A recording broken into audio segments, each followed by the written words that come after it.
Hello everyone, welcome to our channel. ఈరోజు కథ వెంకట్రావుది పక్కనే ఉన్న టౌన్లో ఒక చిన్న ప్రైవేటు ఉద్యోగం. వెంకట్రావు వాళ్ళకి ఊళ్ళో ఉన్నదే 1 ఎకరా పొలం, ఒక సొంత ఇల్లు. అది పెంగుటిల్లు. ఎటు తను రోజు టౌన్కి అప్ అండ్ డౌన్ వెళ్ళాలి కాబట్టి ఊళ్ళోనే ఉంటూ బస్ పాస్ తీసుకుని అప్ అండ్ డౌన్ వెళ్ళొస్తూ ఉండేవాడు. వెంకట్రావు భార్య పేరు వాసవి. వెంకట్రావు భార్యకి స్త్రీధనంగా ఇచ్చింది 5 తులాల బంగారం. వెంకట్రావు అమ్మా నాన్నలు వాసవికి పెట్టింది మరొక 5 తులాల బంగారం. వీళ్ళకి ఉండటానికి ఆ సొంత ఇల్లు, దానికి తోడు ఆ ఎకరం పొలం. వెంకట్రావుకున్న ప్రైవేట్ ఉద్యోగమే జీవనాధారం. వెంకట్రావు తల్లిదండ్రులు ఆ రోజుల్లోనే అందరూ డజన్ల కొద్దీ పిల్లల్ని కంటుంటే, మా స్తోమత స్థితిగతులు తక్కువ అనే దాంతో, నీకు డిగ్రీ వరకు చదువు చెప్పించాలనే దాంతో నిన్ను ఒక్కడనే కన్నావు నాయన, అధిక సంతానాన్ని కనకయ్యా అని చెప్పారు. వెంకట్రావు పెళ్ళైన తర్వాత 6 నెలలకే వెంకట్రావు తండ్రికి అప్పటికే ఆరోగ్యం బాగోక ఆయన పోయాడనే దిగుల్లో ఆవిడ 6 నెలలు తిరగకుండా కాలం చేసి వాళ్ళ భారం కూడా వెంకట్రావుకి దింపేశారు. ఆ తర్వాత వెంకట్రావు ఉద్యోగానికి వెళ్ళొస్తూ ఇంట్లో భార్య గృహిణి, ఇంటి పని వంట పని చూసుకోవటం తప్ప ఆవిడ ఏమీ చెయ్యదు. అయినా భార్యాభర్తలన్న తర్వాత కాపురం చేసుకుంటే పిల్లలు పుట్టరా అన్నట్టు వీళ్ళకి 2 ఆడపిల్లలు. ముందు పెద్దమ్మాయి పేరు కస్తూరి, రెండో అమ్మాయి పేరు తులసి. ఊళ్ళో వాళ్ళంతా మీ అమ్మా నాన్నలే ఒక్కళ్ళని కంటే నువ్వు 2 ఆడపిల్లల్ని కన్నావు, ఇక చాలేవోయ్ అన్న తర్వాత వీళ్ళిద్దరికీ విపరీతమైన మగపిల్లాడు పుట్టాలనే కోరిక, ధ్యాస. దానితో ఆ వ్రతాలు, ఈ వ్రతాలు, ఆ నోములు, ఈ పూజలు అని చేసి మరీ నాటుమందులు తిని మరీ వాసవి గర్భవతి అయ్యి 3వ కాన్పులో ఎట్టకేలకి కొడుకుని కన్నదే. పిల్లాడి పేరు వినోద్ అని పెట్టుకున్నారు. ఆ తరువాత కానీ పిల్లలు లేకుండా ఆపరేషన్ చేయించుకోలేదు వాసవి.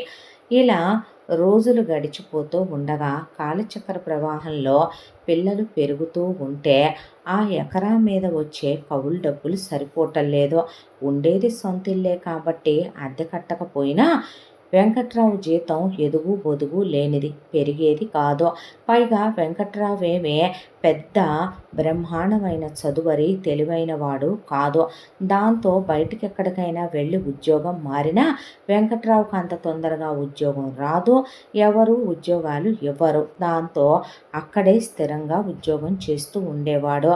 ఆ వచ్చే జీతంతో 3 పిల్లల చదువులు, ఫీజులు, వాళ్ళకి బట్టలు, ఇవన్నీ అంటే చాలా కష్టంగా అనిపించేది. పెద్దలు అంటారు కదా ఒక మాట, బిడ్డ పెరిగితే బట్ట పెరుగుద్ది, ముద్ద పెరుగుద్ది, ఖర్చు పెరుగుద్ది అనే.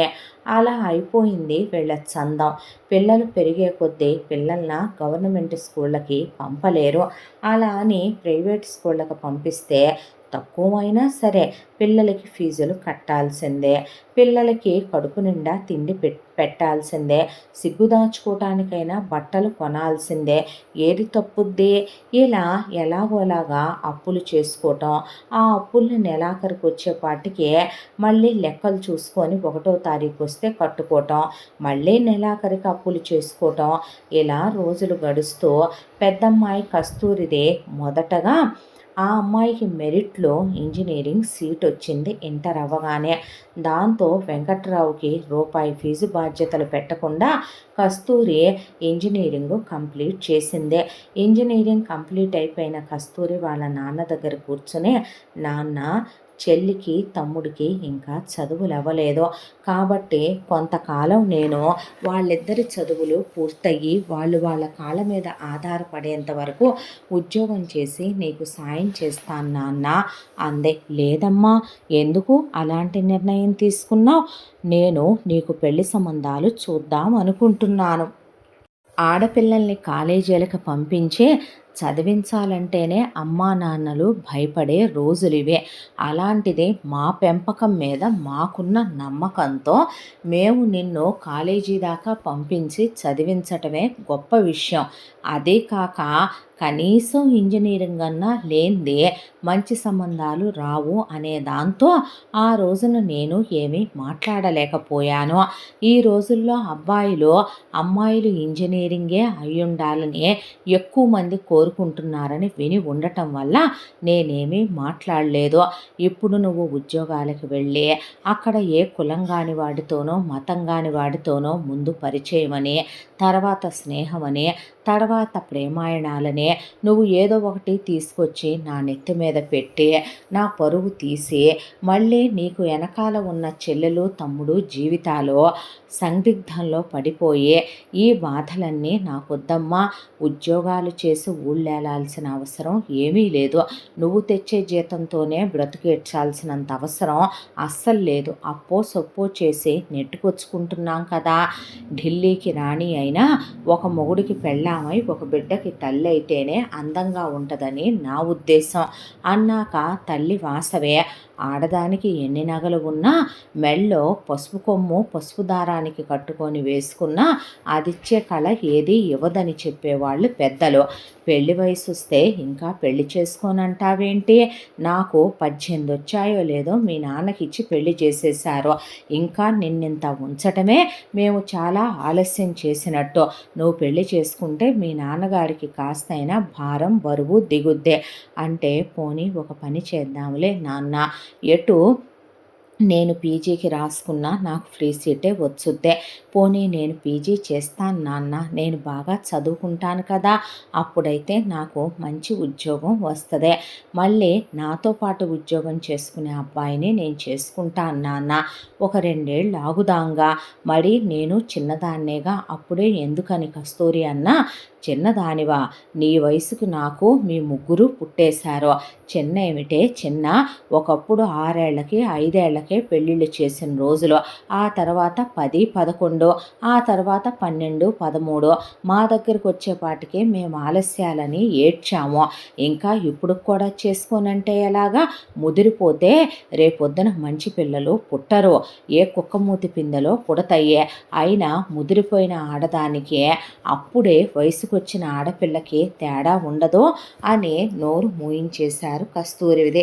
ఆ తర్వాత పెళ్ళిళ్ళ పేరయ్యని పిలిపించి మా అమ్మాయికి సంబంధాలు చూడమని చెప్తే పేరయ్య గారు చాలా మంచి వ్యక్తి. దాంతో ఆయన వీళ్ళ కుటుంబ పరిస్థితుల్ని దృష్టిలో పెట్టుకుని ఆయన పెళ్లి కొడుకుల ఫోటోలు తీసుకొచ్చాడు వీళ్ళ దగ్గరికి. అయ్యా, ఈ అబ్బాయి సాఫ్ట్వేర్ ఇంజనీరు, చాలా మంచి పిల్లాడు. అబ్బాయికి అక్కా చెల్లెళ్ళు లేరు, ఏ చెడు అలవాట్లు లేవు.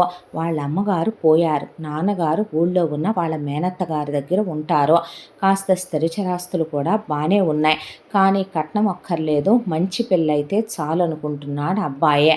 ఇక ఈ సంబంధం విషయానికి వస్తే అబ్బాయిది గవర్నమెంట్ ఉద్యోగం. అబ్బాయికి కూడా అక్క చెల్లెళ్ళు లేరు, ఒక అన్నగారు ఉన్నారు. ఆయనకి పెళ్ళైపోయి వేరే ఊర్లో సెటిల్ అయిపోయాడు. అమ్మ నాన్న వాళ్ళు పల్లెటూరులోనే ఉంటారు. స్థిరచరాస్తులు ఉన్న పిల్లాడు. ఆ అబ్బాయికి అమ్మాయి బాగుంటే చాలు అనుకుంటున్నారు.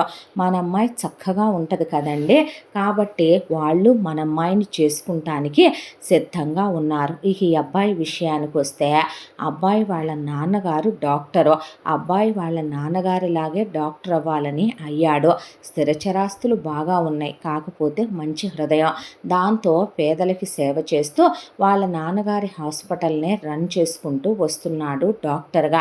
పెద్ద పెద్ద వాళ్ళు కట్నాలు ఇస్తామన్నా వద్దని మధ్యతరగతి కుటుంబంలో పెళ్ళి అయినా సంస్కారం ఉన్న అమ్మాయిని చేసుకోవాలనుకుంటున్నారు వాళ్ళు. అబ్బాయికి తల్లి లేదు, అక్క చెల్లెళ్ళు లేరు అని ఆయన ఇలా 5 సంబంధాలు మంచివే, కట్నాలు అడగనివే, వాళ్ళ ఫ్యామిలీ బ్యాక్గ్రౌండ్లు బాగున్నవే, 5 అబ్బాయిలకి అక్క చెల్లెళ్ళు లేని సంబంధాలు, అమ్మా నాన్నలు ఉన్న ప్రాబ్లమ్స్ లేని సంబంధాలు, సెటిల్డ్ ఫ్యామిలీలో కుర్రాళ్ళు చూడటానికి బాగుండే మంచిగా సంపాదించే వాళ్ళు, యోగ్యులైన వాళ్ళ సంబంధాలు తీసుకొని వచ్చాడు.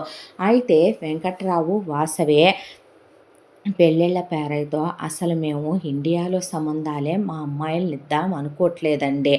అనేపాటికి ఆయన హతాశుడై చూశాడు. ఆయనతో పాటు కూతుళ్ళిద్దరూ కొడుకు కూడా నోరు వెళ్ళబెట్టుకొని అలా చూసేసరికి, అంటే మీరందరూ నాకు అర్థం కాలేదు అన్నాడు పేరయ్య గారు. ఇందులో అర్థం కాకపోవటానికి ఏముంది పేరయ్య గారు, మా అమ్మాయిలు పుట్టినప్పుడే మేము అనుకున్నాం మా కస్తూరిని మా తులసిని ఇద్దరిని విదేశీ సంబంధాలే ఇవ్వాలని. ఒకళ్ళని అమెరికా, ఇంకొకళ్ళని లండను, లేదా ఒకళ్ళని ఆస్ట్రేలియా, ఒకళ్ళని జపాను, ఒకళ్ళని జర్మనీ, ఒకళ్ళని యూరోపు, ఏదైనా పర్వాలా, అమ్మాయిలకి ఫారెన్ సంబంధాలే ఇవ్వాలనుకుంటున్నాం. ఆ తర్వాత అబ్బాయిని కూడా ఫారెన్ పంపాలనుకుంటున్నాం. మరప్పుడు కట్నాలు ఇవ్వాలి కదా వెంకట్రావు గారు. నా తల తాకట్టు పెట్టైనా, నా శరీరంలో ఉన్న అవయవాలన్నీ అమ్మి తెచ్చైనా నా పిల్లల కోసం నేను వెనక ముందు ఆడను. వాళ్ళు ఫారెన్లో సెటిల్ అవ్వాలి అంతే అన్నాడు వెంకట్రావు. అబ్బాయి ఫారెన్లో ఉద్యోగం చేస్తూ ఉన్న సంబంధమే కావాలి. అలాంటిదే తీసుకురండి. మరి వాళ్ళ కుటుంబం, వాళ్ళకి విలువలు, వాళ్ళకి సంస్కారం, అమ్మ నాన్నలు, అక్క చెల్లెళ్ళు, అన్నదమ్ములు, కులగోత్రాలు, వంశం, క్షేత్రం, బీజం, పిల్లనిచ్చేటప్పుడు ఇవన్నీ చూసుకుంటాం కదండి అని పెళ్ళిళ్ళ పేరయ్య అంటే, నాకు వాటి వేటితో సంబంధం లేదయ్యా. అబ్బాయి అమెరికాలో ఉన్నాడా లేదా, ఉద్యోగం చేస్తున్నాడా లేదా, ఆ ఒక్కటి చాలు అని చెప్తే, అలాగేనండి తీసుకొనే వస్తాను అలాంటి సంబంధం అని పేరయ్య గారు వెళ్ళిపోయాడు. తరువాత రెండో అమ్మాయి పిల్లాడు కూర్చుండిపోయారు. పెద్దమ్మాయి మాత్రం, నాన్న ఎందుకు నాన్న తలకు మించిన భారాలు పెట్టుకుంటున్నావు, ఎక్కడి నుంచి తీసుకొచ్చిద్దాం అనుకుంటున్నావు నాన్న కట్న కానుకలు. వద్దు నాన్న, కొన్నాళ్ళు నేను ఉద్యోగం చేస్తాను, ట్యూషన్లు చెప్తాను, చెల్లి కోసం తమ్ముడి కోసం కష్టపడతాను, నీకు సాయంగా ఉంటాను. ఆడపిల్లనైనా చదువుకున్నాను నాన్న, నేను నా కుటుంబాన్ని నేనే పైకి తెచ్చుకుంటాను నాన్న. నన్ను కన్న తల్లిదండ్రులనే, నా తోడబుట్టిన వాళ్ళని వదిలేసే నా సుఖం నేను చూసుకొని పుట్టింటి దగ్గర నుంచి అందినంత దోచుకొని వెళ్ళిపోయే కూతుర్ని కాదు నాన్న నేను. నన్ను స్వార్థపరురాల్ని చెయ్యకో. నువ్వు అనవసరంగా తొందరపాటు నిర్ణయాలు తీసుకోకు. రేపు నేను అక్కడికి వెళ్ళినా సుఖపడతాననే గ్యారంటీ ఏముంది నాన్న. వాళ్ళు మంచివాళ్ళు చెడ్డవాళ్ళు వస్తారో ఎవరికి తెలుసు నాన్న. ఇప్పుడు ఇంత హడావిడి పడే కట్నాలు తెచ్చే అప్పులు చేసి నా పెళ్లి చేయటం అవసరమా నాన్న. వెనక ఉన్న చెల్లి గురించి తమ్ముడు గురించి ఆలోచించవా నాన్న. ఎక్కడి నుంచి తెచ్చి కడతావు నాన్న నువ్వు అప్పులు చేస్తే అని బ్రతిమిలాడి అడిగితే, నువ్వు నోరు మూస్తావా? నాకు తెలుసు మీ పెళ్ళిళ్ళు ఎలా చేయాలో ఏంటో. మీరు పుట్టినప్పుడే నిర్ణయించామే మీ భవిష్యత్తులో ఎలా ఉండాలి అని. మాలాగా ఉంటారా ఏంటిక్కడ? ప్రతి ఒక్కళ్ళు ఈ రోజున పిల్లల్ని ఖచ్చితంగా వాళ్ళు పుట్టగానే అయితే ఇంజనీరు లేతే డాక్టరు అని ఎలా అనుకుంటున్నారో, వాళ్ళకు వయసుకు వచ్చిన తర్వాత అబ్బాయి అబ్రాడ్ వెళ్ళాలి, అమ్మాయిని అబ్రాడ్ ఇవ్వాలి అని ఎలా అనుకుంటున్నారో మేము అలానే అనుకుంటున్నాం. అందులో తప్పేంటి? బయటికి వెళ్ళి చూడు, మాలాగే ఉన్న పేరెంట్స్ నీకు ఎంతమంది కనిపిస్తారో. ఎక్కువ మాట్లాడావంటే ఊడుకునేది లేదు. వేషాలు వేస్తున్నావా? ఎవరితో అయినా ప్రేమాయణాలు సలిపావా ఏంటి? అందుకే చేసుకొని అంటున్నావా? ఉరిబోసుకొని చస్తాం మీ అమ్మ నేను. నా బ్రతుకు అదొక్కటే తక్కువ నాన్న, నేను ఆ ఉద్దేశంతో అనలేదు నాన్న అంటే, నోరు మొయ్ అన్న తర్వాత పెళ్ళిళ్ళ పేరయ్య గారు కొన్ని రోజుల తర్వాత ఒక సంబంధంతో తిరిగి వచ్చాడు. అబ్బాయి పేరు వాసు అని, ఇంజనీరింగ్ చేసి అమెరికా వెళ్ళి అక్కడ మాస్టర్స్ చేసి ఉద్యోగం చేస్తున్నాడని, అబ్బాయికి అమ్మ నాన్నలనే ఇండియాలో ఉంటారని, అబ్బాయికి 2 చెల్లెళ్ళని, ఇంకా వివాహం కాలేదని, అబ్బాయి వాళ్ళది కులం మీదేనని, అబ్బాయి వాళ్ళకి వెనకాల స్థిరచరాస్తులు ఏమీ లేవని, అబ్బాయికి అమెరికాలో ఉన్న ఉద్యోగం తప్ప వాళ్ళకి ఏదీ లేదని అంతవరకు చెప్పుకొచ్చాడు పేరయ్య గారు. చెప్పుకొస్తే, అమెరికా అబ్బాయి కదా, ఆ మాత్రం చాలే మాకు అని పెళ్లి చూపులకి రమ్మన్నారు వీళ్ళు. కస్తూరిని సిద్ధం చేసి కూర్చోబెట్టిన తర్వాత, కస్తూరి చూడటానికి చాలా బాగుంటుంది, దాంతోనే చాలా సంబంధాల అమ్మాయిని కట్నం లేకుండా చేసుకుంటాం అనటానికి ప్రథమ కారణమే కస్తూరి అందం. ఆ తరువాత వచ్చిన పెళ్లి కొడుకు వాళ్ళు, పిల్ల బాగుంది లోపలికి తీసుకెళ్ళండి అన్నాక, ఏమాత్రం కట్న కానుకలు ఇద్దాం అనుకుంటున్నారో అని అడిగితే, వెంకట్రావు వాసవినే, మీరొక మాట చెప్పండి, దాన్ని బట్టి మేము ఏర్పాటు చేసుకుంటాం అన్నాడు వెంకట్రావు. అనేసరికి చల్లకొచ్చి ముంత దాచేదేముందే, 50 లక్షల రూపాయలు రొక్కంగా మాకు క్యాష్ చేతికి ఇచ్చేసేయండి. మీ అమ్మాయికి 50 తులాలు బంగారం పెట్టండి. అది అమ్మాయి ఒంటి మీద వెయ్యండి పెళ్లిలో. ఆ తర్వాత 10 లక్షల రూపాయలు ఖర్చు పెట్టి గ్రాండ్గా పెళ్లి చేయండి. పెళ్లి బట్టల ఖర్చు మొత్తం మీదే. మాకు 2 అమ్మాయిలున్నారు. ఒక్కొక్కళ్ళకి 2 లక్షలు ఆడపడుచు లాంఛనాలు రెడీ చేసుకోండి. అత్తారింటికి పంపించేటప్పుడు అమ్మాయికి అన్ని సామాను ఇచ్చి పంపించాలి.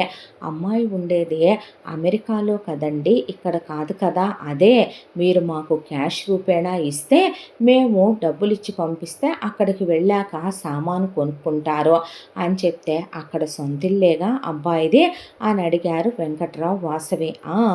అబ్బాయిది సొంతిల్లే. అబ్బాయికి అమెరికాలో కారు ఉంది. అబ్బాయికి లక్షల రూపాయలు వచ్చే ఉద్యోగం ఉంది. మా అబ్బాయి అసలు పరాయి ఆడవాళ్ళ వైపు కన్నెత్తి చూడడు. మా అబ్బాయికి అసలు చెడు అలవాట్లే లేవు. అలా పెంచాం మేము అని చెప్పుకొచ్చారు వాళ్ళు. సరేనండి, మీరు అడిగినట్టుగానే ఏర్పాటు చేస్తానన్నాడు వెంకట్రావు. మంచిది, మంచి రోజు చూసి నిశ్చితార్థానికి ముహూర్తాలు పెట్టుకొని కబురు పెట్టండి. అట్టే టైం లేదు. మీరు ఎంత త్వరపడితే అంత మంచిది. మా అబ్బాయికి సంబంధాలు క్యూలో ఉన్న ఎగబడుతున్నారు. అసలు మా అబ్బాయిని ఎగరేసుకెళ్ళటానికి. అమ్మమ్మమ్మమ్మ అంత మాట అనొద్దు. మేము ఎంత తొందరగా వీలైతే అంత తొందరగా మీ కబురు పెట్టుకుంటాం అన్నారు వీళ్ళు. సరే మరి అలాగైతే మళ్ళీ పాస్పోర్ట్ పనులు, వీసా పనులు ఉంటాయి కదా. నిశ్చితార్థానికి పెళ్ళికే మళ్ళీ సెలవు పెడితే అబ్బాయికి బోళ్ళు జీతం లాసు. ఎంత త్వరగా అయిపోతే అంత మంచిదే. ఒకేసారి అమ్మాయిని కూడా తీసుకుని వెళ్ళిపోతాడు కదూ అన్నాక, అలాగేనండి అన్నారు వీళ్ళు. వాళ్ళు వెళ్ళిపోయిన తర్వాత కస్తూరి, వద్దు నాన్న, ఈ పెళ్ళి నువ్వు చాలా తొందరపాటు నిర్ణయంతో చేస్తున్నావు అనిపిస్తోంది.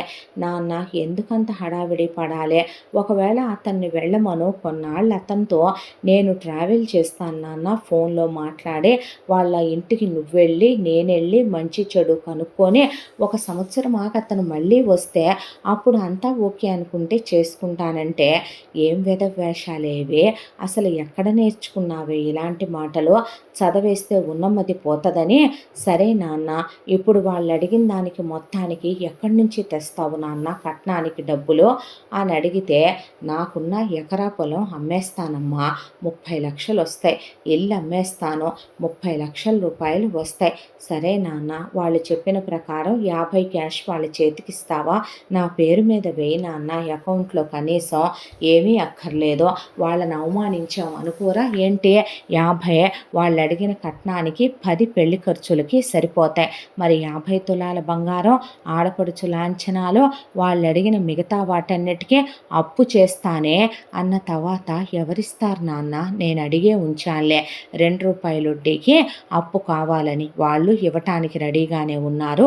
నువ్వింక ఆపుతావా మాట్లాడటం అని అందరికీ గొప్పగా మా అమ్మాయికి అమెరికా సంబంధం కుదిరిందని చెప్పుకొని ఆ అమ్మాయి నోరు మూయించేసి, ఎలాగైతే అప్పు చేసి కట్న కానుకలు ఇచ్చి ఆ అమ్మాయికి వాళ్ళు అడిగిన బంగారం పెట్టి ఆ తర్వాత అత్తారింటికి సాగనంపారు. ఆలోపే పాస్పోర్ట్లు, వీసాలు రెడీ అయ్యి ఉండటం వల్ల ఇక అటు 3 నిద్రలు ఇటు 3 నిద్రలు అవ్వటం ఆలస్యం. ఇక కస్తూరి భర్త వాసుతో అమెరికాకి వీళ్ళకి బాయ్ బాయ్ టాటా చెప్పి వెళ్ళిపోయింది. కాలచక్ర ప్రవాహంలో అలా రోజులు గడుస్తూ మధ్య మధ్యలో వీళ్ళు ఫోన్లు చేసి కస్తూరితో మాట్లాడటం, కస్తూరి వీళ్ళతో మాట్లాడటమే తప్ప ఆ మధ్యకాలంలో కస్తూరి ఇండియాకి రానే లేదు. అలా 1, 2, 3, 4, 5 ఏళ్ల కాలం గడిచిపోయింది. ఈ 5 సంవత్సరాల కాలంలో ఏ రోజు ఇండియాకి రావటం కానీ పుట్టింటికి రావటం కానీ చేయలేదు. ఆ తరువాత ఒక రోజున ఇంటి బెల్లు మోగుతుంటే వెళ్ళి వాసవి తలుపు తెరిచింది. చాలా సింపుల్గా ఉన్నటువంటి ఒక చుడీదార్ వేసుకుని, మెళ్ళో సింపుల్గా ఉన్నటువంటి ఒక గోల్డ్ చైను, చేతికి ఒక బ్రేస్లెట్, వాచ్ పెట్టుకుని చాలా సింపుల్గా ఉన్న పెద్ద కూతుర్ని అదే అదేమిటమ్మా చెప్పా పెట్టకుండా ఉరుములేని పిడుగులాగా వచ్చావు, ఒక్క మాటన్నా చెప్పలేదేమిటే, ఎయిర్పోర్ట్‌కి వచ్చేవాళ్ళం కాదా అన్న తర్వాత రారా అనే, అదేమిటే ఒకటే ట్రాలీ బ్యాగ్ తీసుకొనొచ్చావు, అల్లుడు గారు రాలేదా, వారింటికి వెళ్ళారా, వారమ్మా నాన్నల్ని కలవటానికి నువ్వు కూడా అటే వెళ్ళుండాల్సింది కదమ్మా, నువ్విటెందుకొచ్చావు, మనం అవమానించాం అనుకోరా, నీకే పుట్టింటి మీద ప్రేమ ఉంది, అత్తగారు వాళ్ళని తక్కువ చేసావు అనుకోరా, అదేమన్నమాట, భర్తతో పాటు వెళ్ళి భర్తతో వస్తేనే గౌరవం కదూ అనేసరికి నా ఇంటికి నేనొచ్చాను, ఏ రాకూడదా అని కస్తూరి లోపలికి వెళ్ళి అలా సోఫాలో కూర్చుంది. కాసిన మంచినీళ్ళు ఇవ్వమనగానే చెల్లి పరిగెత్తుకుంటూ వెళ్ళి మంచినీళ్ళు తెచ్చిచ్చింది. అవే గటగట ఒక బాటిల్ ఆపకుండా ఎత్తి తాగింది కస్తూరి. ఆ తరువాత ఏమిటే, ఏమైనా విశేషమా అని అడిగింది వాసవి. అబ్బా దాన్ని ఊపిరి తీసుకొనివ్వవే, అది చెప్పుద్దులే గానే అన్న తర్వాత, అదేనమ్మా అల్లుడు గారు ఏమంటున్నారు, అల్లుడు గారికి జీతం పెరిగిందా, ఇంకేమైనా కొన్నారా అమెరికాలో ఆస్తులు, మాటకి ముందొక అల్లుడు మాటకి వెనకొక అల్లుడు అనే అమ్మా నాన్నలు మాట్లాడుతుంటే, ఏ మీ అల్లుడు లేకపోతే నేను పుట్టింటికి రాకూడదా, మీ అల్లుడు లేడు రాడు ఏంటంట, అయితే నన్ను రావద్దంటారా ఏంటి నాన్న, నేను రాకూడదా, ఏ కూతురు పోయిందనుకుంటున్నారా, అల్లుడు మాత్రమే మనిషి అనుకుంటున్నారా, కూతురు పశువు అనుకుంటున్నారా, అదేమి మాటలే అలా అన్నావో అని అడిగేసరికి, మరి అల్లుడు అల్లుడు అల్లుడు అల్లుడు అల్లుడు ఏంటి ఈ పాఠం, నేను మనిషిని కాదా, నేను మీ బిడ్డను కాదా, నేను చచ్చానా బతికానా ఎలా ఉన్నానని ఒక్క మాట కూడా అడగరా అమ్మా, వచ్చిన దగ్గర నుంచి చూస్తున్నాను ఏంటి పాఠం చదవటం మీరు అనేసరికి, అది కాదే అల్లుడు గారు, ఇంకాపు చాలే గాని చెప్పేది వినకుండా అంది కస్తూరి. మీ కాపురం అంతా సజావుగానే ఉందిగా, మీ ఇద్దరూ బానే ఉన్నారుగా, చిన్న పెద్ద మాటేమీ అనుకోలేదుగా, అంతా శుభమేగా, అంతా బానే ఉందిగా అన్న తర్వాత, లేదు నాన్న నేను హ్యాపీగా లేను అని కాగితాలు టేబుల్ మీద పడేసింది. దాంతో వణికిపోతున్న చేతులతో ఆ కాగితాలు తీసుకుని కళ్ళద్దాలు సరి చేసుకొని చదివిన వెంకట్రావు ఆ కాగితాల్ని, డివోర్స్ నోటీసా అంటే ఏమిటండి, విడాకులా అంటే, విడాకులు మంజూరై కూడా 3 నెలలు అయిపోయిందా, అల్లుడితో విడాకులు తీసుకున్నావా, అవ్వా నీకేం పోయే కాలం వచ్చిందే, బంగారం లాంటి దేవుళ్ళలాంటి అల్లుడితో విడాకులు తీసుకున్నావా, ఏం మాయరోగం వచ్చిందే నీకు అని వాసవి రాగాలు మొదలు పెడితే, ఇంకాపుతావా, ఎవరమ్మా బంగారం, ఎవరు మీ అల్లుడా బంగారం, అసలు నా జీవితం అక్కడికి వెళ్ళాక ఎలా ఉందో తెలుసా నీకు, ఇక్కడి నుంచి అమెరికా తీసుకువెళ్ళాడు నాన్న, తీసుకువెళ్ళిన తర్వాత ఎవరు చెప్పారు నాన్న అక్కడ అన్నిటికీ మిషన్లు ఉంటాయని, అదని ఇదని ఏమీ లేదు, ఇంటి పని వంట పని మొత్తం నేనే చేసుకునేదాన్నే, తోట పని కూడా నేనే చేసుకునేదాన్నే, ఆ తరువాత అతనికేమీ లక్షల రూపాయలు ఉద్యోగం ఏమీ కాదు నాన్న, అతను చేసేదే ఒక నార్మల్ చిన్న ఉద్యోగమే, దాంతోపాటు అక్కడ మాదేమీ సొంతిల్లు కాదు, ఒక సాదా సీదా అద్దె కొంప, అది ఇక్కడలాగా కాకపోతే చండాలంగా ఉండవు కాబట్టి ఒక చిన్న ఇల్లు తీసుకున్నాడు అక్కడ. దాంతోపాటు అతనికేమీ స్థిరచరాస్తులు లేవు నాన్న, ఇక్కడి నుంచి వెళ్ళేటప్పుడే మీరిచ్చిన 50 లక్షల కట్నం డబ్బులతో పాటు వాళ్ళు ఇక్కడే నా 50 తులాల బంగారం కూడా వాళ్ళ అమ్మా నాన్నలు ఇచ్చేయమంటే అతను ఇచ్చేయమన్నాడు, ఒట్టి చేతులతోనే అమెరికా వెళ్ళాము నాన్న, అక్కడికి వెళ్ళిన తర్వాత ముందు ఒక 3 నెలల కాపురం స్వర్గంలాగా సాగిపోయింది, పగలు రాత్రి తేడా లేకుండా గడిచిపోయింది, అప్పుడే పిల్లల్ని కనొద్దు అని నాకు అతనే కాబట్టి వేయించాడు, కాబట్టి నాకు ప్రాబ్లం కూడా ఏమీ అనిపించలేదు, అర్థం చేసుకునే భర్త దొరికాడు అనుకున్నాను, ఆ తర్వాత చదువుకుంటావా కస్తూరి అని అడిగాడు, అడిగితే బ్రహ్మాండంగా చదువుకుంటాను, ఎందుకు చదువుకోను, నాకు చాలా ఇష్టం చదువు అంటే అన్నాను, అంత ప్రేమించే మొగుడు అర్థం చేసుకునే మొగుడు దొరికాడని చాలా ఆనందపడ్డాను. ఆ తరువాత కాలేజీలో చేర్చాడు, ఒకవైపున కాలేజీకి వెళ్ళొస్తూ ఒకవైపు వైపున ఇంటి పని వంట పని చేసుకుంటూ, నీకు తెలుసా నాన్న, మీ అల్లుడు చిన్న పనిలో సాయం కూడా చెయ్యడు, ఇటు పుల్ల తీసి అటు పెట్టడు. ఇదంతా వేరే విషయం. చాలామంది అబ్బాయిలకి ఇలాంటి అలవాట్లుంటాయి. అమ్మాయిలు అడ్జస్ట్ అయిపోయి ఉంటారు. కానీ వాడికి లేని వ్యసనాలంటూ లేవు నాన్న. ఎవరైనా 2 పెగ్గులో 3 పెగ్గులో తాగుతారు. కానీ వాడు శృతి మించినంత తాగి విచక్షణ లేకేం కాదు నాన్న, తెలియకేం కాదు. అప్పుడు రోడ్ల మీద పడిపోయి బజార్లకెక్కి అరవాలి కదా, వచ్చి మీ నాన్న నన్ను 50 లక్షలకి కొట్టేశాడని, 50 తులాల బంగారం పెళ్లి ఖర్చులకే నాలాంటి అల్లుడు బాగా వల్లో వేసుకున్నారు దొరికేశానని నానా మాటలు చెవులతో చెప్పుకోలేనటువంటి వినలేనటువంటి బూతులు నిన్ను నన్ను నానా మాటలు నాన్న అనటం. జీతం ₹1 సేవింగ్స్లో ఉండే పని లేదు. ఒకటి వ్యసనాలకి ఖర్చులు, మరొక వైపున ఇంటి ఖర్చులకి డబ్బులు ఇవ్వడం, కట్టి బెట్టిగా వాడుకోవాలి. ఇండియాకి డబ్బులు పంపిస్తాడు. ఇంత దాంట్లో బాంబులా పేలిన విషయం ఏంటంటే, ఒక రోజున వాళ్ళమ్మ వాళ్ళతో ఫోన్ మాట్లాడుతుంటే విన్నాను. నీ పెళ్ళాం తెచ్చిన 50 లక్షల కట్నం అయ్యా, నీ ఇద్దరు చెల్లెళ్ళకి చెరో 25 లక్షల రూపాయలు ఇచ్చి, నీ పెళ్ళాం తెచ్చిన 50 తులాల బంగారాన్ని చెరొక 25 తులాలు పెట్టి వాళ్ళిద్దరికీ ఫారెన్ సంబంధాలు ఇచ్చి చేశాం. అత్తామామలు ఇండియాలో ఉంటారు, చాలా మంచోళ్ళు, సెటిల్డ్ ఫ్యామిలీలో కుర్రాళ్ళు చాలా చాలా మంచోళ్ళు, ఏ వ్యసనాలు లేని వాళ్ళు, అబ్బాయిలకి అక్కా చెల్లెళ్ళు లేని సంబంధాలు ఎంత వెతికి చేశామో తెలుసా అనే మా అత్తమామలు చెప్పటం వినే నిర్ఘాంతపోయే నా కట్నం డబ్బులు స్వాహా అయిపోయాయని నాకు అర్థమైందే. ఆ తర్వాత నేను నిలదీసి అడిగానని నన్ను బెల్టులతోనే కొట్టాడా, బూటు కాళ్ళతోనే తన్నాడా, నరకాలే పెట్టాడా, గదిలో పడేసి వారం రోజులు అన్నం నీళ్లు లేకుండానే ఉంచాడా, నా పాస్పోర్టు వీసానే లాగేసుకున్నాడా, చిత్రహింసలకే గురి చేశాడా, అంతా దాంట్లో కూడా అమ్మాయిలతో తిరగటం, 1 నైట్ స్టాండ్లు అంటాం, ఇంటికి రాకపోవటం, నాకు భయం వేయటం, చైన్ స్మోకర్లా సిగరెట్లు తాగటం, ఆ పొగ నా ముఖాన ఊదటం, నన్ను నానా నరకాలు పెట్టటం, కాపురం అనే దాంతో చిత్రవద ఎలా ఉంటుందో ప్రతి రాత్రి తండ్రివైపోయావు నాన్న, పడక గదిలో నరకం చూశానమ్మా, నువ్వు ఆడజన్మేగా ఎత్తావు. ఆ తరువాత ఇంత దాంట్లో ఒక్కరోజు కూడా కాలేజీ మానకుండా వెళ్ళాలి. ఎందుకు వెళ్ళమంటాడో, ఎన్ని దుర్గుణాలున్న అతనికి ఆ మంచి గుణం ఏంటో నాకు అర్థం కాలేదు. ఆ తర్వాత ఇక కూతుళ్ళ బాధ్యతలు అయిపోయాయని వాళ్ళమ్మ నాన్న శాశ్వతంగా ఉండిపోతామని ఇక్కడికి వచ్చారు. వస్తే వచ్చారు. అంతకుముందు మా ఇద్దరి పనే. కానీ మా అత్త వచ్చిన దగ్గర నుంచే ఇండియాలో ఎలా ఉంటాయో అలా 4 రకాల టిఫిన్లని కావాలనే నాతో నన్ను టార్చర్ చేయించాలనే చేయించేదమ్మా నాతో అన్నీ. ఆ తర్వాత ఇక్కడ పిండి వంటలు వండించి కూతుళ్ళకి వేరే దేశాలకి పార్సిల్స్ పంపించేది ఇక్కడి నుంచే.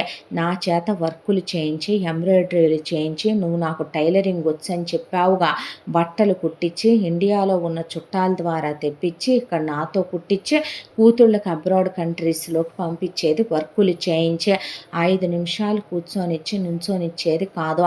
మీ నాన్న అలా, మీ అమ్మ ఇలా, నీ చెల్లెలు ఇలా, నీ తమ్ముడు అలా, నీ పుట్టింటి వాళ్ళు ఇలా మమ్మల్ని తక్కువ కట్నానికి కొట్టేశారని మా అత్త అనటం ఒకవైపు అయితే, మా మామ మరొక వైపున మందు బాటిల్ ఎదురుగా పెట్టుకొని నాకు, అమ్మాయి వచ్చి ఇట్రా ఐస్ క్యూబులు తీసుకురా, వచ్చి నాకు కాళ్ళొత్తు, అమ్మాయి ఇట్రా నాకు వెళ్ళి ఆమ్లెట్ వేసుకురాపో, అమ్మాయి వెళ్ళి నాకు ఫిష్ తందూరీ చేసుకురాపో అని, మీ నాన్న ఉన్నాడే మీ నాన్న, మీ అమ్మ ఉందే మీ అమ్మ, నువ్వున్నావే నువ్వు అని మా మామ నానా మాటలు అనటం. మధ్యలో ఆడపడుచులో వేరే దేశాల నుంచి మొగుళ్ళని తీసుకురాకుండా వాళ్ళొచ్చి నా మీద చేయి చేసుకొని నానా మాటలు అనే నానా టార్చర్లు పెట్టి 2 నెలలు ఉండి వెళుతూ ఉండేవాళ్ళు.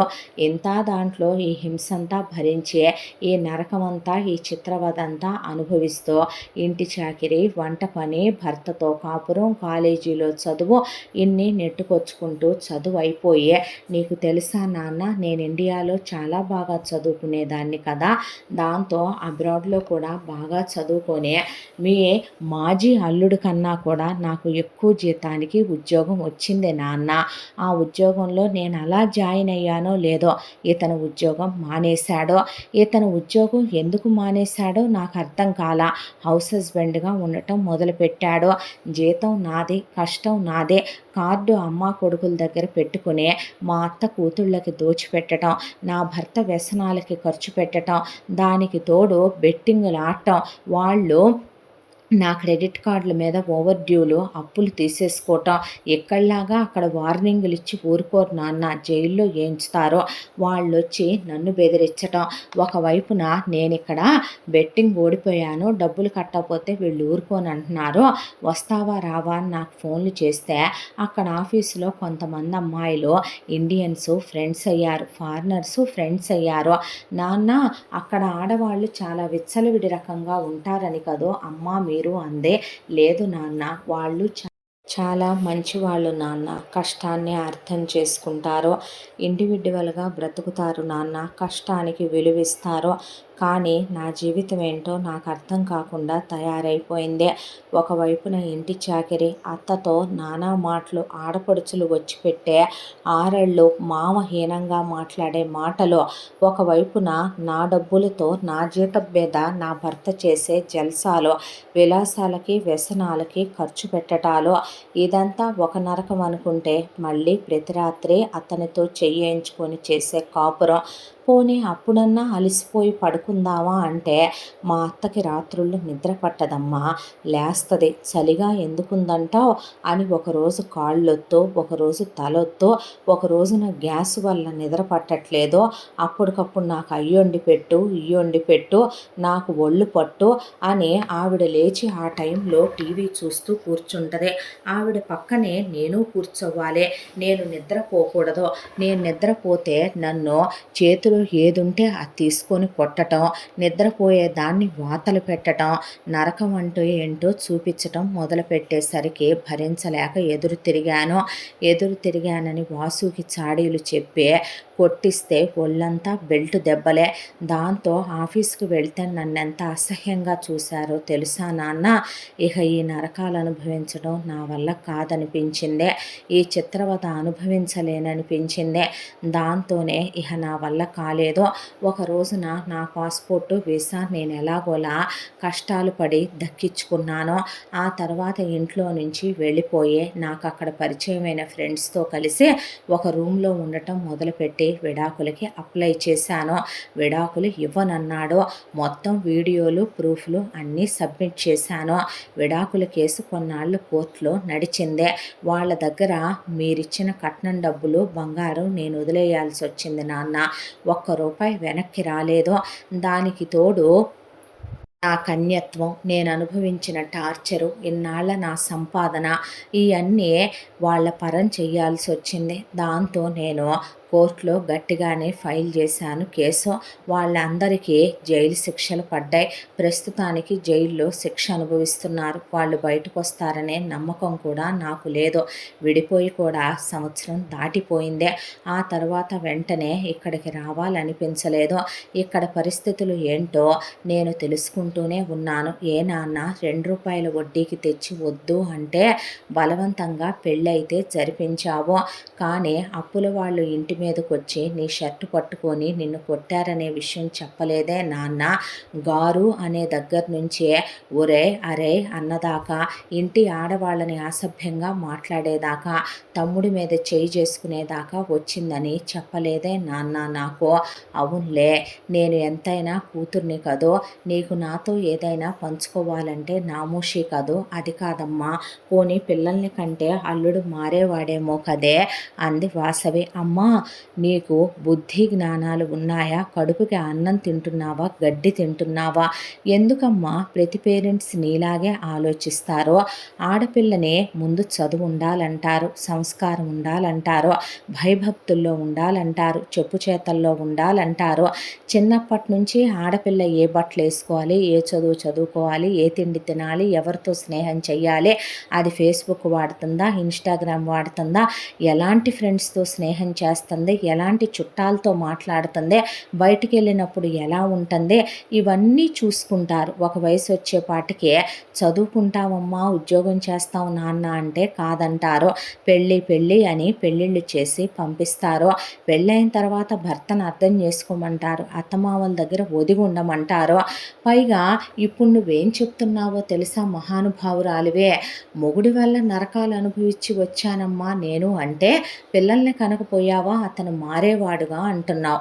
ఒకవేళ అతను మారకపోయినా నువ్వు చెప్పేదేంటో తెలుసా, ఆ చెట్టుతో ఈ కట్టె కాలిపోక తప్పేదేముందమ్మా, నువ్వు ఉద్యోగం చేసుకుంటూ పిల్లల్ని చదివించుకుంటూ ఉంటే ఏదో ఒక రోజుకి వయసు బెంకం తగ్గి నీకు ఒక 60, అతనికి 70 వచ్చాక మారతాడు.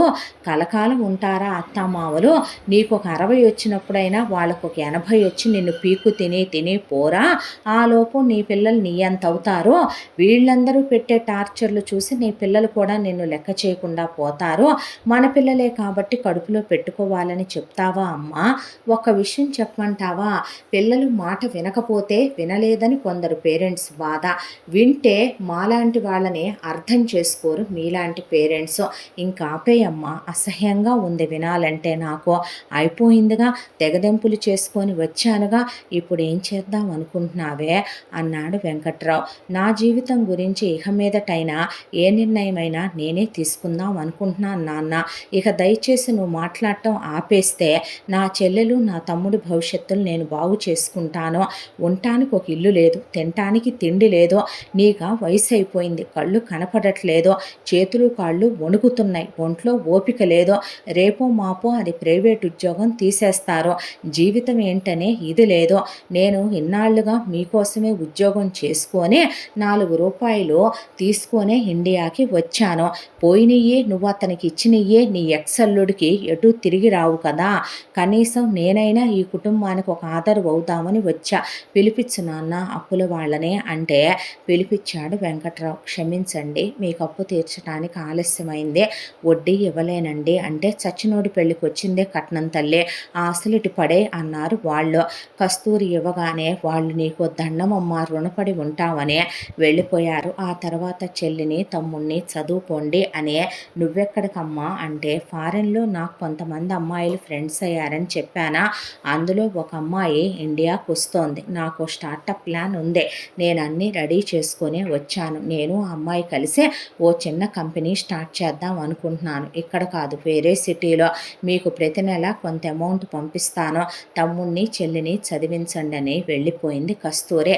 ఆ తర్వాత 2 సంవత్సరాలు నిద్రాహారాలు మాని, ఆడపిల్లలే అయినప్పటికీ లేడీస్ని వాళ్ళ ఎంపవర్మెంట్ని డెవలప్ చేయాలని ఒక బిజినెస్ స్టార్ట్ చేశారు. బాగా సక్సెస్ అయ్యిందే. ఆ తరువాత ఈలోపు ముందు చెల్లెలు చదువు అయిపోతే ఒక మంచి సంబంధం చూసే పెళ్లి జరిపించింది కస్తూరి.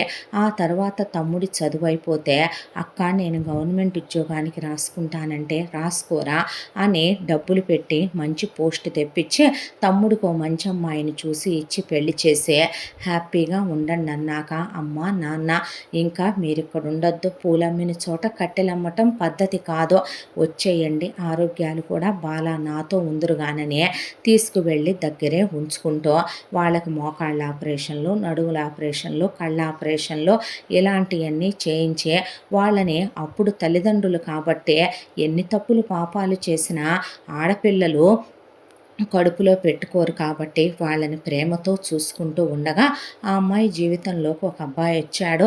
ఒక మంచి పరిచయం, స్నేహితులు అయ్యారు. ఆ తర్వాత అతనే ఆ అమ్మాయిని పెళ్లి చేసుకుంటానని అడిగాడు. జరిగింది మొత్తం చెప్పింది, గతం విన్నాడు, ప్రస్తుతం మాట్లాడుకున్నారు, భవిష్యత్తు ఏంటో ఇద్దరు కూర్చొని నిర్ణయించుకున్నారు. తనకి 2వ పెళ్ళి కానీ ఆ అబ్బాయికి ఇది మొదటి పెళ్ళే. ఆ అబ్బాయికి అమ్మ లేదు, ఉన్న నాన్న మరో పెళ్లి చేసుకున్నాడు, ఒక మంచి అమ్మాయితో ఫ్యామిలీ ఎక్స్పెక్ట్ చేస్తున్నాడు. హ్యాపీగా ఇద్దరు పెళ్లి చేసుకున్నారు. తర్వాత కస్తూరికి 2 పిల్లలు పుట్టారు. తల్లిదండ్రుల్ని తనతోనే ఉంచుకుందే. వీళ్ళకి బుద్ధి వచ్చిందే. ఆడపిల్లల్ని చులకనగా చూడకూడదని, చిన్న చూపు చూడకూడదని, వాళ్ళు చదువుకొని ఉద్యోగాలు చేస్తామంటే వాళ్ళని హీనంగా చూసే, అందని ద్రాక్ష పుల్లనా అని పెద్దవాళ్ళు అంటారు. అనవసరమైన అత్యాశలకు పోయి అమెరికా అల్లుడు కావాలి, ఆకాశం నుంచి అల్లుడు అల్లుడు దిగిరావాలి అనే తప్పుగా ఆలోచించి పిల్లల జీవితాల్లో తప్పుడు నిర్ణయాలు, తొందరపాటు నిర్ణయాలు తీసుకోకూడదని, ఇంకా తమ కూతురు ధైర్యశాలి కాబట్టి, మంచి మనసున్న పిల్ల కాబట్టి ఎంత తప్పు చేసినా తన జీవితం నాశనమైపోయినప్పటికీ కూడా తల్లిదండ్రులుగా తమని అసహ్యించుకోకుండా ధైర్యంగా నిలబడి పుట్టింటిని తోడబుట్టిన వాళ్ళని ఆదుకుంది. కూతురికి ఎంతైనా రుణపడి ఉంటాము అనే మనసులోనే ఆశీర్వాదాలు తెలియజేస్తూ కూతురు దగ్గర ప్రశాంతంగా వాళ్ళ శేష జీవితాన్ని గడపటం మొదలుపెట్టారు. ఇంతటితో ఈ కథ సమాప్తం. మళ్ళీ మరొక మంచి కథతో కలుసుకుందాం. తప్పకుండా మన ఛానల్ని లైక్ చేయండి, షేర్ చేయండి, సబ్స్క్రైబ్ చేయండి, బెల్ ఐకాన్ క్లిక్ చేసి ఆల్ అనే బటన్ని ప్రెస్ చేయడం మర్చిపోకండి. ఇంత మంచి కథని మనకు అందించిన కథా రచయిత్రి సాయి లలిత గారు. మరో మంచి కథతో తప్పకుండా మీ ముందుకు వస్తాను. Thank you so much.